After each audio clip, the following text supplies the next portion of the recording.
જીવનધારા વૃદ્ધાશ્રમ તારીખ 27/3/25 રોજ આજે એડમિશન માટે આવેલ પ્રીતિનભાઈ નિરંજનભાઈ શાહ કે જેમની ઉંમર 60 વર્ષ છે. તેઓ પોતે તેમના ડાયવોર્સ 30 વર્ષ પહેલાં થઈ ગયેલ છે. તેઓ પોતે તેમના માતા પિતા જોડે રહેતા હતા અને તેમની માતાશ્રીનું અવસાન ક્યારે થયું? 2023માં તેમની માતાશ્રીનું અવસાન થતાં તેઓ એકલા પડી ગયેલ છે અને તેઓ પોતે પડી જવાથી પગમાં ઇન્જર થયું અને પગમાં ઇન્જર થવાથી ક્રેક આવી અને ક્રેક થયા પછી એમણે યોગ્ય ટ્રીટમેન્ટ નહીં કરાવતા તેઓ પોતે અત્યારે હાલ વોકરથી ચાલી શકે તેવી પરિસ્થિતિ ઊભી થઈ છે. અને જે યોગ્ય ટ્રીટમેન્ટ અને યોગ્ય જે કહીએ કે તેમની મેડિસિન થવી જોઈએ એ લગભગ થઈ નથી, એટલે એના કારણે આ પરિસ્થિતિ ઊભી થઈ છે. અને જીવનધારામાં જેઓ એકલા જ છે, જેઓને સીધી લીટીના કોઈ વારસદાર નથી, તેમને પ્રથમ પ્રાયોરિટીમાં એડમિશન અપાતા હોય છે. અને આ એડમિશન અમારું વેઇટિંગ લિસ્ટમાં ઘણા સમયથી હતું જ. અને અત્યારે હાલ તેમના બેન છે, શું નામ છે? હિરલબેન. હિરલબેન શું કહે છે તે આપણે સાંભળીશું.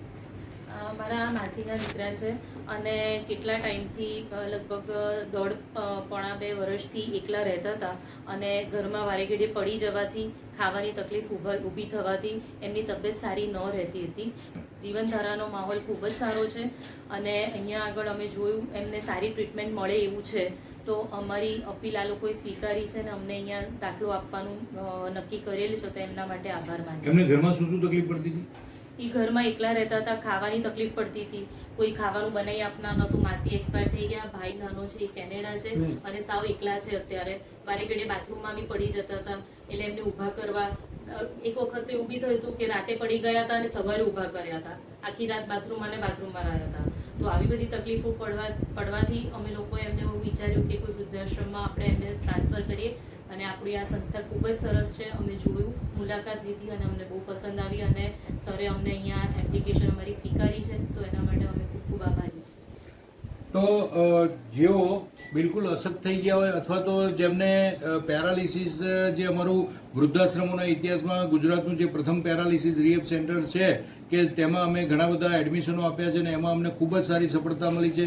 ઘણા બધા ચાલતા થયા છે અને આવી કન્ડિશનમાં જો અમે એમને એડમિશન આપીએ અને જો તેઓ પોતે પણ સારી મહેનત કરશે તો તેઓ પોતાની નોર્મલ લાઈફ, પાછલી જિંદગી ખૂબ જ સરસ રીતે વિતાવી શકશે એવી અમને અત્યારે હાલ આશા છે. ને આ એડમિશન અમે આપીશું. ડૉક્ટર રૂક્ષા છે તે શું કહે છે તે આપણે સાંભળીશું. દાદા 2.5 વર્ષ પહેલા પડી ગયા હતા, જેથી એમને બંને એડીમાં ફ્રેક્ચર કે એવું થયું હતું, જેને હમણાં ડૉક્ટરે કહ્યું છે બાયલેટરલ સેલ્યુલાઇટિસ છે. તો હમણાં એમનું ફરીથી MRI કે એવો રિપોર્ટ્સ કરી અને ફિઝિયોથેરાપી ચાલુ કરીશું. તો જીવનધારામાં આ એડમિશન અમે આજે આપી રહ્યા છે અને ટૂંક સમયમાં તેઓ જીવનધારા પરિવારમાં રહેવા આવી જશે. જીવનધારા વૃદ્ધાશ્રમ પરિવારના પ્રણામ.